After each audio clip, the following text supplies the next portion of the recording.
The Prime Minister today actually did promise $1 billion for more mental health care. That's after he, of course, halved the number of psychologist sessions you can get on Medicare.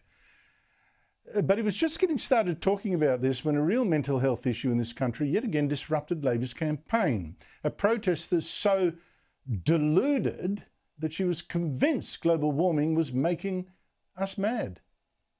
Public service. This Albanese, you say about young people, and yet since getting elected, your government has approved 33 new coal and gas projects. And I haven't You're been condemning young people like me to a lifetime of climate disaster control. You have poor mental health issues. Global warming is causing mental health issues? In fact, it's global warming scaremongering that is doing that. The fear campaigns, mega fires, killer heat waves, whole islands will drown. And that is what's causing people like that young woman to freak, to shout and to scream over people. And she isn't alone. I mean, other global warming protesters so far have also disrupted Albanese's campaign, shrieking that global warming is threatening their lives, their children's lives, our future. Frankly, they sound unhinged. This is my future on the line. I want a safe place to raise my children. The climate crisis is the greatest health threat to the future of Australia. Treasurer Jim Chalmers had another of these climate extremists disrupt a press conference. Another woman, so irrational that she thinks that gas for our heating and cooking is actually so frightening that she too is driven to screams.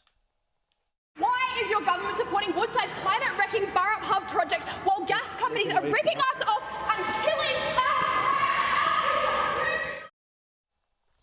Now, the truth is, sane people would know, sensible people, rational people, is that there is no cause for this panic. Your chances of dying from climate-related disasters have absolutely plummeted over the last century or more. So all up, there's in fact never been a safer time to be alive. The sky's not falling in. Yet even Albanese government ministers are recklessly telling scary stories to the vulnerable people like you just saw, about how global warming is coming to get them. More of us are sweltering through increasingly deadly heat waves. And some of us are too regularly watching the floodwaters creep higher, as others wait for the rains in more frequent, enduring droughts. And these ministers are themselves so crazed with global warming that they claim will be saved by a miracle green gas that no one has yet proved can actually work without everyone going broke. Our green hydrogen future is fundamental to that clean energy future. Green hydrogen.